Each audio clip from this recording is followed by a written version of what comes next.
Westworld episode 2, Chestnut. Really love this episode. You know, it's getting even crazier. It didn't get too crazy in this episode. It was just like, all right, you know, a couple things are, you know, still hinted at here, and we we knew even from the first episode where things were going.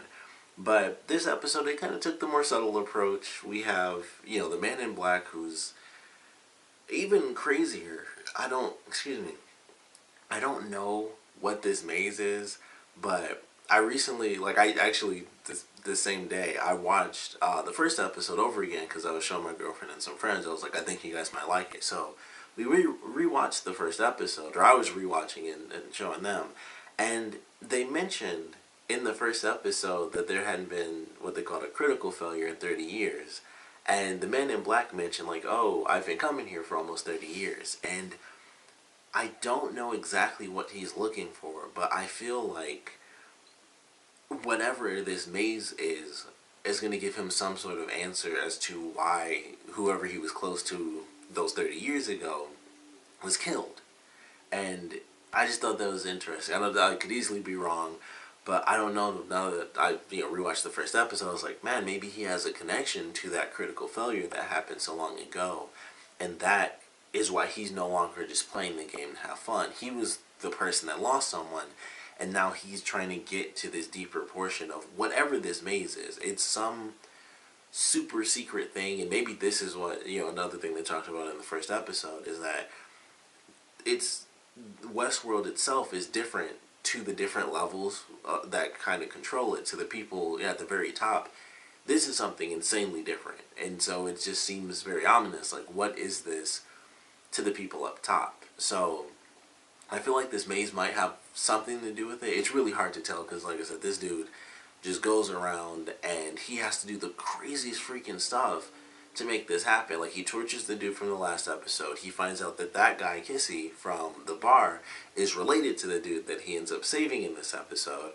And he goes through, and I thought this was actually awesome. I didn't consider this until this episode, but this park is like a game that you could never finish. And I say that knowing some games that I know I'll never finish 100%. And it actually, for those of you who might not play games, it made me think of the video game Fallout, because there's so many interactions within, like, it takes place basically within a couple of cities of a certain state or something, and it's the same sort of thing. You can go hours and hours, and that's just an actual video game with set limitations. Who knows, in this crazy sci-fi world with all of these characters, there are so many variations on the interactions that you could have, where it was like, oh, I met them here, or I waited an hour and I watched them and I heard them say things that I'd never heard them say before, and I've been here like 10 times already.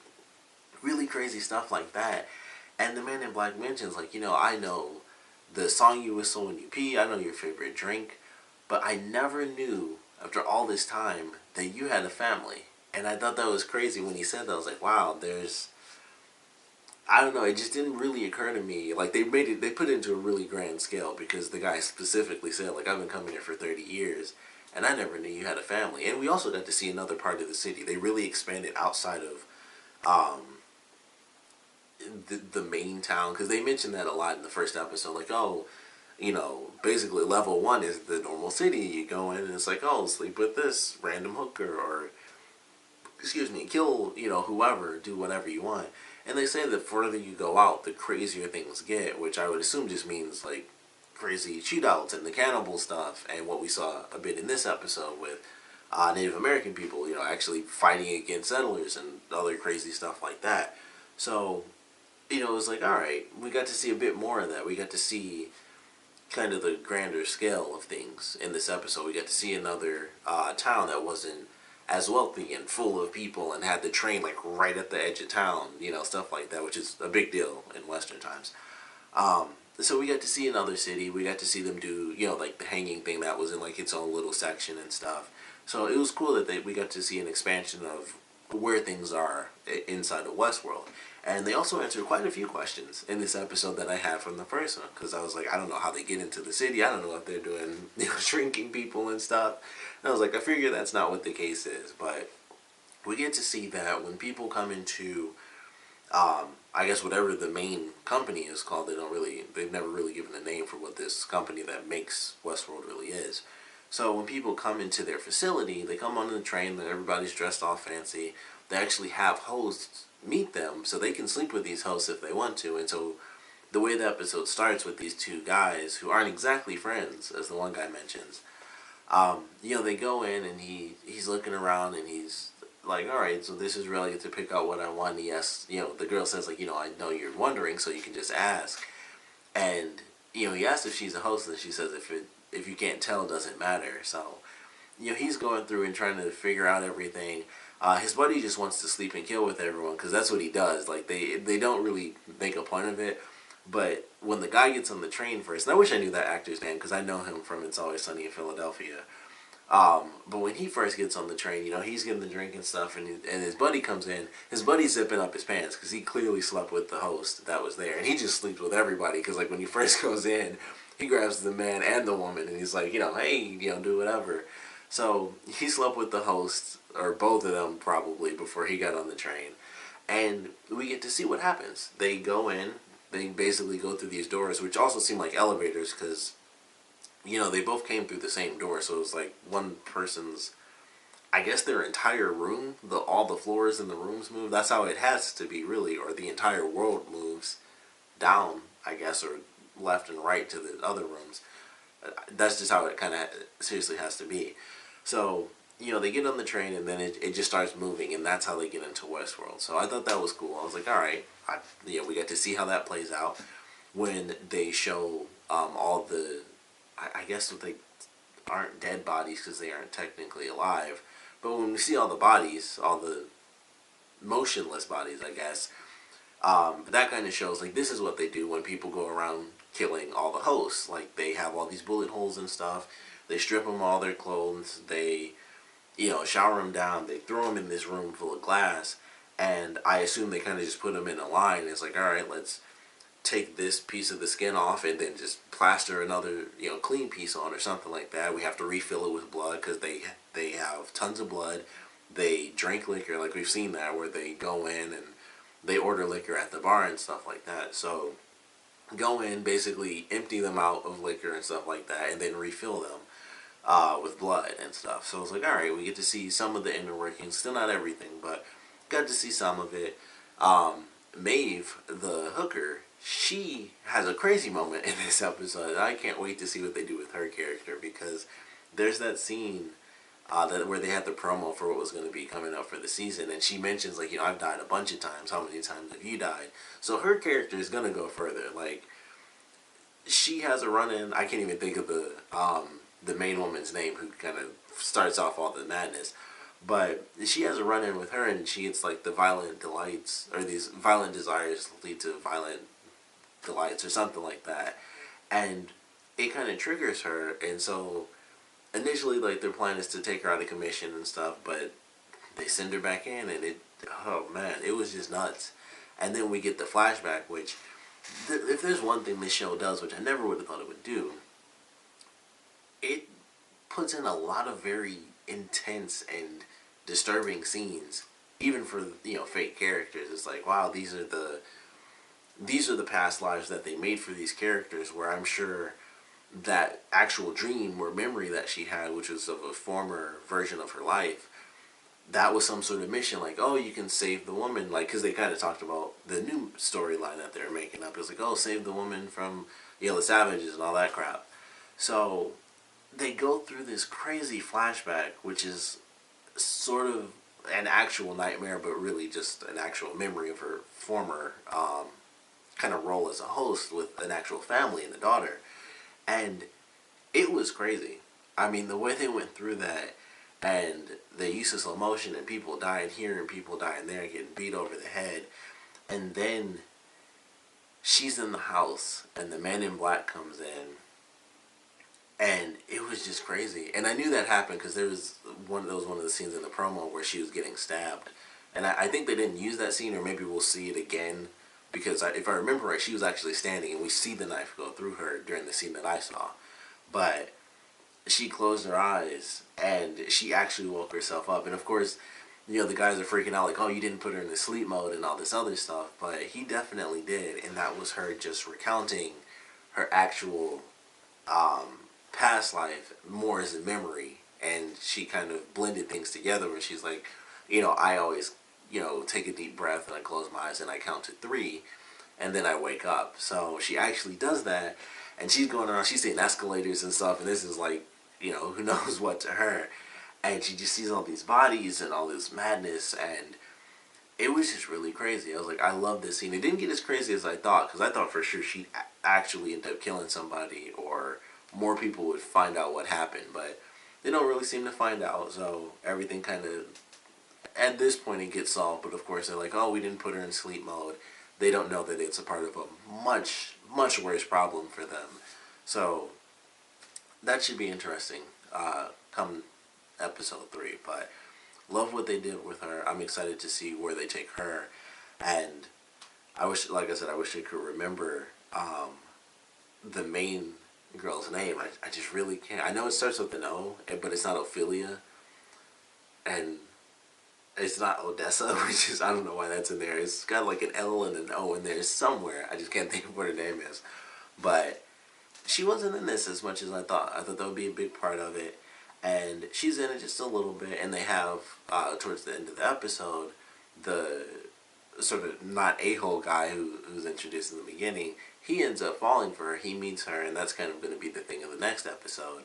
But at the end, I don't know what to think. I'm assuming that that's going to be a real gun. It's either a real gun or she's recounting, because they say that she's the oldest one, so she'd have the most memories, I guess, to recall. So, there are all these different things, and because the gun was like in the ground, that's what made me think it was real. But then at the same time, it's like, well, it can't be real, because someone getting a picture in is totally different than someone somehow going to this place and like taking in a fake gun, or taking in a real gun, I mean.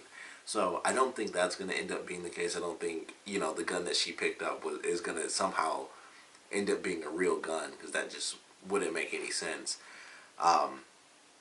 But whatever they're doing with her character, like she ends up robbing like a stagecoach and stuff in the little promo they had. So her narrative begins to change, and that's going to be something that they really pick up on, with her having 30 years worth of narrative where she's, who knows what she's been. They don't really mention what she was in the last episode, but she's the oldest one that they've had. So she's been through every iteration of Westworld, and she's been who knows how many different things. So I'm excited to see what crazy stories end up, bleeding into her current iteration of, her code or whatever. So that should be really exciting. Of course, we have Maeve, who's eventually going to go nuts. I like to think they're going to do something with James Marsden's character, because at this point, I just feel bad for that character. Like, he's fake, but man, I feel so bad for his character. It's like, the first episode, the Man in Black comes in. Teddy is the guy's name. So the Man in Black comes in. Teddy's like the hero. We think he's a human character when things first start off. And so it's like, oh, this is like the host that he likes and stuff. And so he kills the bad guys, and it's like, we'll go away. And, it sucks they killed your dad. And then we find out he's just a host. They're just paired up and meant to be together. And so he gets killed in that episode. He gets taken by the random dudes just to help them find hookers, or find like some random empty place where they could take the hookers, I guess. I don't know, I thought that was weird. I was like, they needed him for that. But he gets taken there. That wasn't that bad. And then this episode, we have a whole conversation with Teddy and Maeve. And they're just talking it up, and, they have their little salute. And so someone shoots, his glass, and I was like, okay, whatever, that's no big deal. That's just I thought it was, a story that played out. And then this dude just shoots him up for no reason. I was like, wow, I feel really bad. Even though he's totally fake. And they seem to feel pain. That was another thing I noticed with Maeve. They do actually have pain receptors, or I guess the concept of pain receptors or whatever. They're supposed to react like it hurts. Because when Maeve was walking around, because she was cut open, she was kind of limping and stuff, and like actually holding her stomach. So they, I guess it has to hurt in somewhere. In the code, it's meant to be like, oh, this is bad. This is a bad bit of code. So I thought that was interesting because I didn't think of that much because everybody just kept dying in the first episode. Everybody was either shot in the face or in the heart. So it was like, oh, that was it. But they did have the woman at the end of the first episode during the big heist thing when the guy came up and just shot the last two people. The woman was on the ground and she was like, it looked like she was writhing in pain. So they do seem to actually feel pain or at least have that as a part of their code where they react in that way. But that dude just shot Teddy up like it was nothing. And it was like, wow, that was just a crazy thing to watch. Because it was just for no reason. He was just like, I'm just going to shoot this random dude. And he just shot him, unloaded the whole thing on him. And it was just like, well, now he's dead. He's just dead in the bar. And then the people, you know, they swoop in and take their, I guess, secret elevators, which we got to see in this episode. And they go in, pick him up at night when all the hosts are asleep, or they just freeze them when they walk in. And then take them, clean them off, strip them, sew them back up, ship them back out. So it was just crazy. It's so sad watching the character just get destroyed like that. But I really enjoyed this episode. I thought it was really cool. We got to see a really cool hint at the end. I don't know what Ford has planned as like this new narrative he tends to, or he expects to, you know, share with everyone. But it was pretty cool. And they had the really cool scene where he's on some different floor or whatever, and he takes an elevator and it takes him up into Westworld. And I like that. I was like, oh, that's really cool. And you could tell that he was like at one of the like far reaches. So he's making, I would assume, one of the more dangerous stories. But he finds this kid who I have to assume was based off of him because, you know, he's, at first I thought it was an actual kid because mostly because the kid was British and he was like, we're on, I think he said we're on holiday, which is what British people say for vacation. I don't think he said vacation. So I was like, okay, this is an actual kid and, you know, they're out and stuff, and the kid's just bored because there's not much to really do because they're out in like the super dangerous section, but it's also just the open field section where there are really no people. So I was like, okay, this is interesting. There, you know, this random family is out like really far or something, and then as things went on, and when he freezes the kid, I was like, oh, that kid was him, and I'm assuming, you know, the kid is like, oh, my brother dared me to climb this mountain or whatever. I'm assuming that's a story from his actual life, and maybe whatever that little pillar thing, it looked like the top of an oil rig to me. Like it was just in the ground. I was like, that looks like oil shoot out of it. But I'm guessing that this story has something to do with his life, and maybe his brother is dead or something like that. Because he mentions that the kid is like, oh, my brother dared me to climb up this mountain, and I'm guessing that as a kid he dared his brother, and his brother did it or tried to do it and maybe died doing it. So I feel like that kid was supposed to be him, or, you know, partly him, and that's kind of him implementing a really crazy moment of his life into Westworld. But I thought that was cool, and I'm assuming that's a part of what he's working on because it was just some, you know, it was just some random kid. So I guess that's a part of, you know, this giant narrative that he's hinting at, or that they're hinting at, I guess, at the end of the episode. But I thought that was cool. I am excited to see what it is, even though I don't know. Maybe it's the maze. I don't.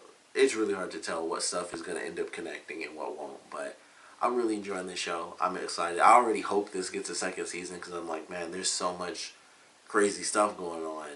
I really hope it doesn't end up getting canceled, and I'm just left wondering, you know, what the Man in Black was looking for, what's going to happen with the original host, which I swear I just wish I could remember her name.